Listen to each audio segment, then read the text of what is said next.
Hello everyone, एक बार आपका फिर से स्वागत है विजडम क्लासेस के इस ऑनलाइन यूट्यूब चैनल के ऊपर। तो जैसे कि आपको पता है ऑलरेडी रोशन सर बता भी चुके हैं, बट एक बार मैं फिर से बता देना चाहूंगी कि यूपी ट्रिपल एससी के अंदर एक्सरे टेक्नीशियन की भर्ती आ चुकी है और आज अपन उस नोटिफिकेशन से रिलेटेड कुछ डिटेल्स हैं वो मैं आपको बताऊंगी कि कितनी उसके अंदर टोटल नंबर ऑफ पोस्ट कितनी है, कब से आवेदन शुरू होंगे, कब लास्ट डेट है, इसके अलावा करेक्शन डेट क्या है और इसके अलावा फी क्या रहने वाली है।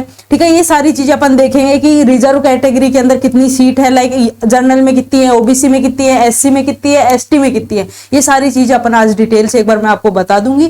ठीक है, तो चलेगा, अपन स्टार्ट करते हैं। देखिएगा, नोटिफिकेशन सभी ने देख लिया होगा तो मैं एक बार फिर से आपको बता देती हूँ कि यूपी ट्रिपल एससी के अंदर जो वैकेंसी है वो 8 को आ चुकी थी, 8/6/2023 8 जून को आ चुकी थी। ठीक है, और ऑनलाइन जो अपने आवेदन है, ऑनलाइन जो अपना फॉर्म है वो स्टार्ट कब से हो रहा है, 15/6 से, मतलब 15 जून से स्टार्ट होगा और लास्ट डेट कितनी है, 5 जुलाई। ठीक है, इसके अलावा शुल्क समायोजन एवं आवेदन में संशोधन की तिथि, मतलब देखिएगा अगर आप ऑनलाइन फॉर्म सबमिट कर रहे हैं तो आपको जो एक बैंक से चालान कटेगा, वो जो चालान है वो अंतिम तिथि तक ही होना चाहिए, मतलब 5 जुलाई से पहले का होना चाहिए, उसके बाद का नहीं चलेगा। इसमें लिख भी रखा है कि अंतिम तिथि 5 जुलाई तक, इस तिथि के बाद आवेदन जो शुल्क है स्वीकार नहीं किया जाएगा। और करेक्शन की डेट है, जो आप अपनी जो करेक्शन की फीस है जो जमा करवा के 12/7/2023 तक आप क्या कर सकते हैं, करेक्शन कर सकते हैं। तो ये आपका क्या हुआ।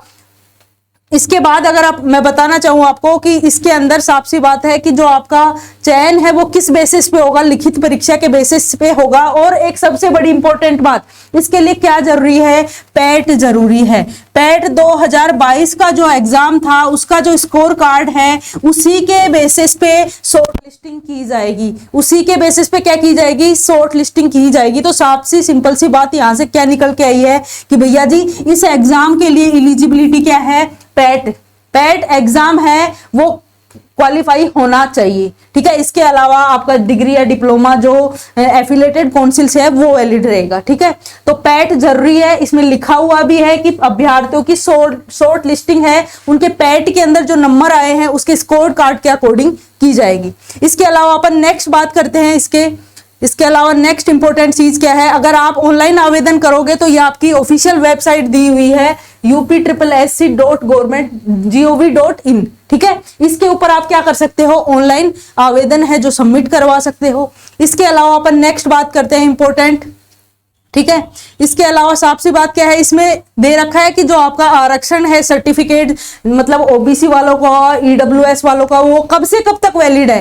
तो अगर आप साफ सी बात है आपके पास जैसे जो सर्टिफिकेट है, कास्ट सर्टिफिकेट, वो आपकी जो आवेदन की जो अंतिम तिथि है उससे पहले का ही होना चाहिए, उससे पहले का ही होना चाहिए। और अपन बात करते हैं इसमें ईडब्ल्यूएस वाले जिनके ऊपर ईडब्ल्यूएस लागू है, जो वो किस बेसिस पे ईडब्ल्यूएस है, जो कब से कब तक का होना चाहिए, मतलब तो इसमें लिख रखा है कि 1/4 से 5/7 तक का होना चाहिए अगर आप इकोनॉमिक ईयर 22-23 है जो ऐड करते हो तो। इसके अलावा वित्तीय वर्ष 23-24 का भी मान्य होगा। ठीक है, तो साफ सी बात क्या है, ईडब्ल्यूएस की डेट देख लेना कि 1/4/2023 से 5/7/2023 तक का वैलिड रहने वाला है। तो जो भी स्टूडेंट हैं जो ईडब्ल्यूएस के अंदर आते हैं तो ईडब्ल्यूएस को एक बार भैया जी ढंग से चेक कर लेना, उसकी डेट है जो ढंग से चेक कर लेना एक बार। ठीक है, चलिए इसके अलावा नेक्स्ट क्या है कि आवेदन की प्रक्रिया मैंने बताती है कि लिखित परीक्षा के अकॉर्डिंग होगी और जो पैट के अंदर जो नंबर आए हैं, आपके पैट का जो स्कोर कार्ड है उसी के अकॉर्डिंग जो आपके स्टूडेंट है उनकी क्या की जाएगी, शॉर्ट लिस्टिंग की जाएगी। ठीक है,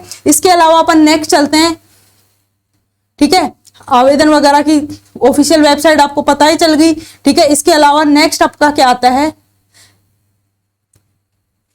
इसके अलावा नेक्स्ट मैं बता देना चाहूंगी कि फॉर्म फीस क्या रहने वाली है। ठीक है, इसके अलावा फॉर्म फीस चाहे आपका ओबीसी हो, जर्नल हो, कोई भी हो, सभी की जो क्या है शुल्क आयोग 25 रुपए है। ठीक है, शुल्क जो कितना है 25 रुपए, चाहे आपकी ओबीसी हो, एससी हो, एसटी हो, ईडब्ल्यूएस हो, कुछ भी हो, 25 रुपया, मतलब 25 रुपीज है वो आपकी क्या रहने वाली है, इसके अंदर फीस रहने वाली है। इसके अलावा साफ सी बात है, फॉर्म अगर आपने अप्लाई कर दिया तो फॉर्म को एक बार वापस से रीचेक कर लो, जिससे कोई मिस्टेक ना हो गई हो आपके नाम में, मम्मी के नाम में, पापा के नाम में, डीओबी के अंदर, एड्रेस के अंदर, ठीक है। ये सारी चीजें वापस से चेक करने के बाद और प्रिंट आउट उसका लेना जरूरी है। आप जो डीडी कटाओगे, चालान कटाओगे, उसका भी प्रिंट आउट जरूरी है, और जो एप्लीकेशन फॉर्म भर दिया उसका भी जरूरी है। क्यों बोले मैम, कहाँ काम आएंगे? जब आपका एग्जाम हो जाएगा, आप क्वालिफाई कर जाओगे, उसके बाद आपका डीवी होगा। डीवी बोले तो डॉक्यूमेंट्स वेरिफिकेशन, उसके अंदर ये चीज काम आने वाली है, तो थोड़ा सा संभाल के रखना है इसको,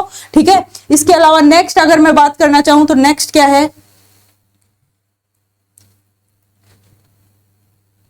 ठीक है। इसके बाद आप बोलोगे कि मैम आपने बता तो दिया कि कितनी वैकेंसी है, 382 वैकेंसी है टोटल, ठीक है। अब 382 है, जो कौन कौन सी कैटेगरी के अंदर कितनी कितनी है, ठीक है, उसकी बात करेंगे कैटेगरी वाइज। अनारक्षित मतलब जर्नल के अंदर 153 वैकेंसी आई हैं। इसके अलावा एससी के अंदर अपनी कितनी 80 है, एसटी के अंदर आपकी 8 है, और ओबीसी के अंदर 103, ठीक है, और ईडब्ल्यूएस की 38 है। तो इस प्रकार से टोटल मिला के 382 वैकेंसी आई है, ठीक है। जर्नल में भैया जी 153 है, एससी में 80, एसटी के अंदर 8 है, और इसके ओबीसी के अंदर 103, और ईडब्ल्यूएस के लिए 38। टोटल आपकी क्या हो गई 382 वैकेंसी। और ये जो वैकेंसी है टेम्परेरी नहीं है, स्थायी नहीं है, संविदा पे नहीं है, परमानेंट है। और यहां तक कि इसके अंदर पे जो आपको मिलने वाली है सैलरी वो भी अच्छी खासी मिलेगी, 4200 पे ग्रेड की मिलेगी,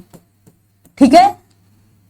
इसके अलावा नेक्स्ट अगर मैं बात करना चाहूं, नेक्स्ट क्या आएगी,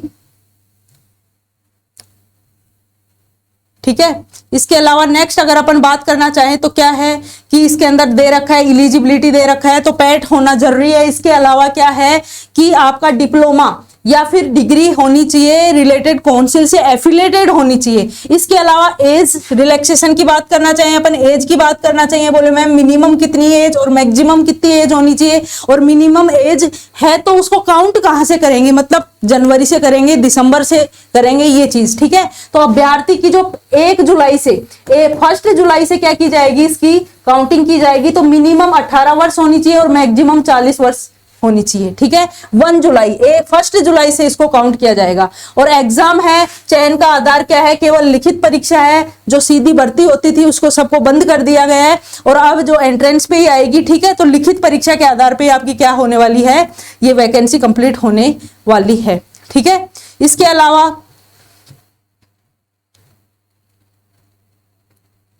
ठीक है, इसके अलावा ये सब हो गया आपका, ठीक है। ये अनुसूचित जाति जनजाति के लिए प्रमाण पत्र का फॉर्मेट दिया हुआ है इसी नोटिफिकेशन के अंदर, ठीक है। तो इस हिसाब से आप बनवा सकते हैं। तो ये आपका टोटल क्या होगा, यूपी SSSC है, उसका नोटिफिकेशन मैंने मोटी मोटी बातें बता दी हैं, ठीक है। और बाकी एक बार आप वापस से इस पीडीएफ को देख लेना, फॉर्म अप्लाई कर दो और आपकी पढ़ाई स्टार्ट कर दो। और विजडम भी बहुत जल्दी आपके लिए बैच लॉन्च करने वाला है, क्लासेज रेगुलर बेसिस पे स्टार्ट करने वाले हैं, सिलेबस के अकॉर्डिंग आपकी क्लासेज करवाई जाएंगी, ठीक है। और बहुत जल्द बैच स्टार्ट होने वाला है। और जिन जिन स्टूडेंट को क्लासेज लेना है वो एक बार रजिस्ट्रेशन करवा देना हमारे सपोर्टिव नंबर पे, ठीक है। तो मिलते हैं फिर नेक्स्ट क्लास में, तब तक के लिए thank you for watching this, bye bye and take care.